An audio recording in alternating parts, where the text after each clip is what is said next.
What's up, agents, and welcome back to another Division video where I thought I was done with videos for the day, but we have just had the patch notes land for the Year 7 Season 3 PTS. So don't forget to like, share, comment, and subscribe. Let's get straight into it. I imagine that the build will show up at some point today, ready for download tomorrow, but it's 99 gig. Division is getting bigger and bigger and bigger.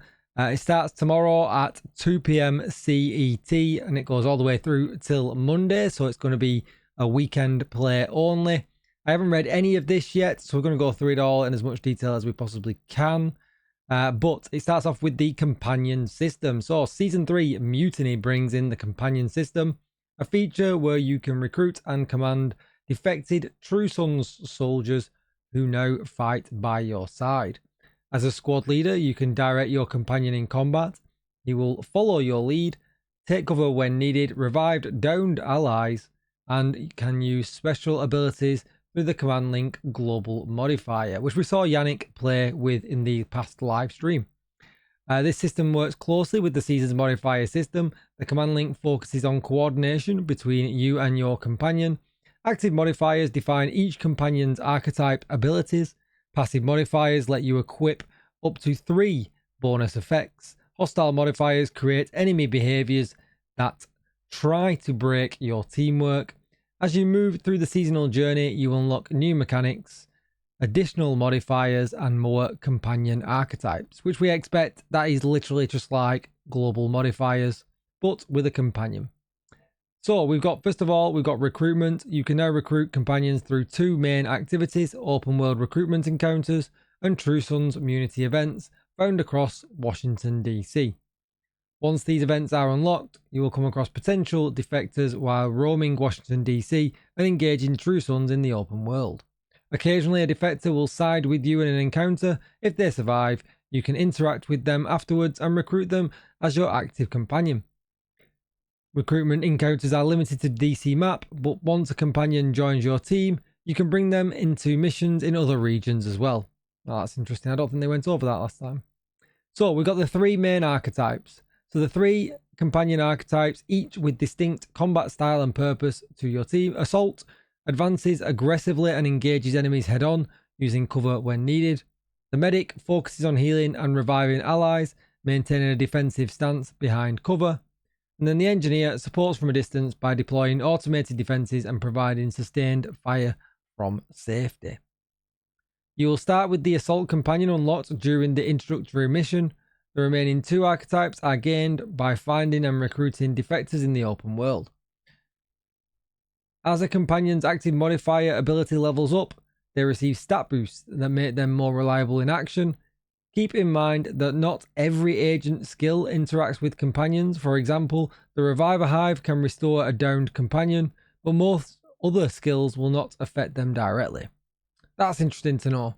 At least we can throw the Revive Hive at them if we need to. Each companion comes with traits which are central to the recruitment system. Recruited companions start with 2 random class-specific traits.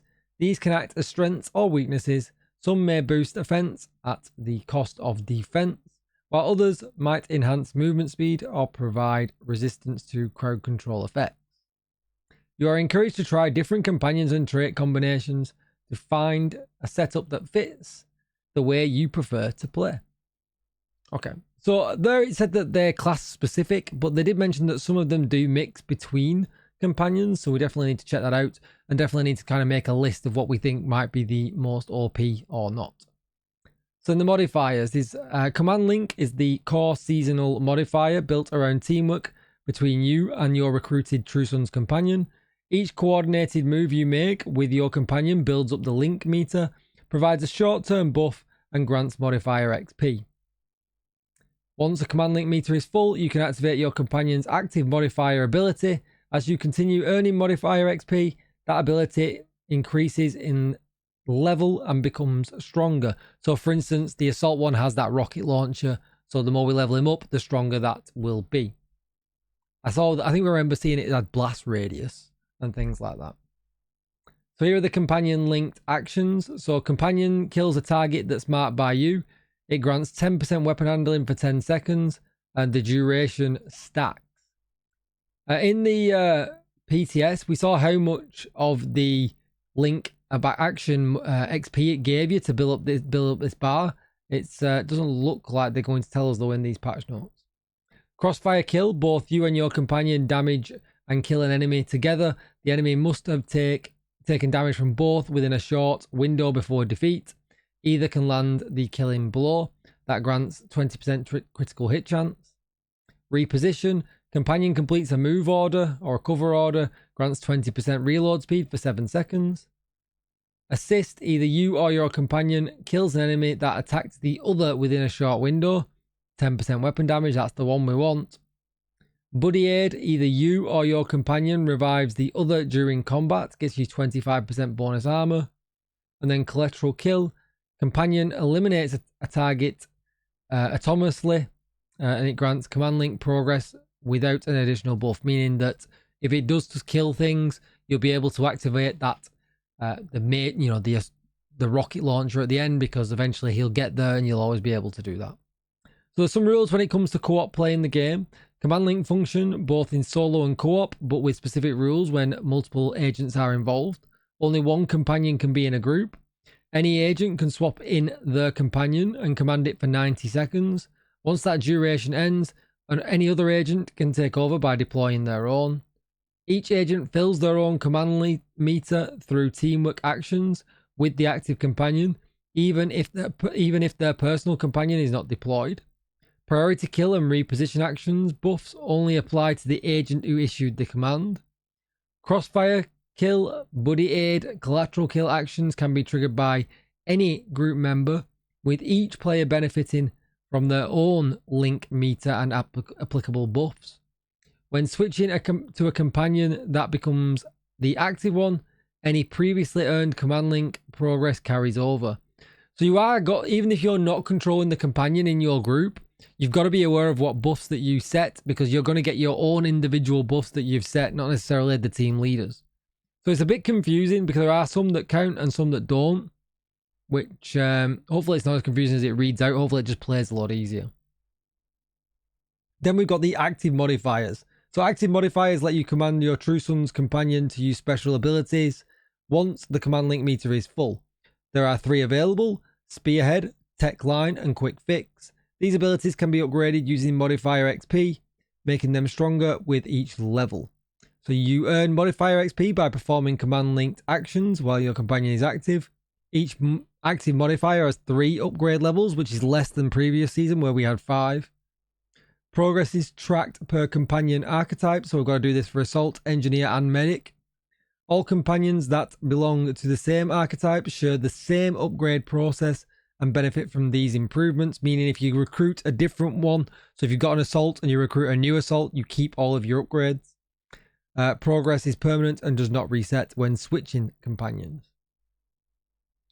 Passive modifiers provide an ongoing bonuses that apply with any active companion. There are 18 passive modifiers in total, divided into offense, defense, and tactics. Up to 3 of these can be equipped at a time. These bonuses activate automatically during gameplay. Passive modifiers are all about boosting the way you and your companion work together. They're designed to make your partnership stronger, giving you bonuses like quicker command link build-up, extended buff times, or bonuses of damage when you're in sync. And we're going to have to go over them when it actually goes live tomorrow, because it doesn't look like they're going to give us the precise details right now.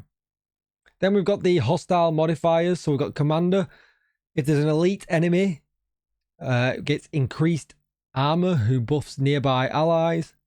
Then we've got Jammer. We're a stealth enemy that reduces the command link gain and disables passive modifiers. I'm a little bit worried about this one. How stealth are they? Is it going to be horrible or not? And then Fire Team, 2 linked enemies who share damage resistance and healing. Now we're getting into the even more interesting stuff here. I know there's a lot of excitement around the companions, but there's some really good gear it seems coming this season as well. So this season introduces a new equipment focused on teamwork. And that's going to stay throughout the, obviously after this season. So although we won't have the companion, these set bonuses are in mind of playing in a team. So we get the brand new exotic M1A rifle, the Bittersweet. So hitting headshots builds stacks up to a max of 8. When shooting an ally or skill, it repairs them for 50% of the shot's damage for each stack. Healed allies receive 200% of your repair skills bonus as bonus armor for each stack for 10 seconds. All hits are guaranteed headshots for 8 seconds after healing an ally or skill while at maximum stacks. Which is pretty interesting how that's going to play out, especially with Headhunter. So, you know, and as well, the other thing to notice here, repair them with 50% of the damage attack. Healed allies receive 200% of your repair skills bonus. So that could be a lot. But not only if you spec into repair skills and not into damage. So yeah, it'd be interesting to see if we can do like a damage healer here that can kind of sit at the back, but yet heal us for a decent amount of damage at the same time. Headshot damage, 10 rounds, and more headshot damage for the exotic mods. Then we've got the Sheriff Shotgun, which sounds like it could be absolutely horrible in PvP because it's a Super 90. That gets 35% extra weapon damage, 100% accuracy, and no damage drop off. These bonuses are built into the weapon's base stats. Doesn't tell us what the mods are for that or for the next one either. Oh, there's no mods on this next one. So the Beacon exotic chest, so as Bond. Both you and your allies receive 20% crit damage, 10% skill efficiency, and 1% armor regen when an ally is within 10 meters of you. We receive half of them bonuses, so 10% crit damage, 5% skill efficiency, and 0.5% armor regen when one of our skills is within 10 meters of us, and whichever one is active is the one is with the highest damage, so the highest effect. So essentially, if an ally or your companion comes within, you'll always get the top bonus. If they leave the 10-meter radius and you've got a skill in your radius, you'll get the second one. Then we've got the brand new brand sets and gear sets. So we've got unit alloys, 5% rate of fire, 20% assault rifle damage, and 50% magazine size.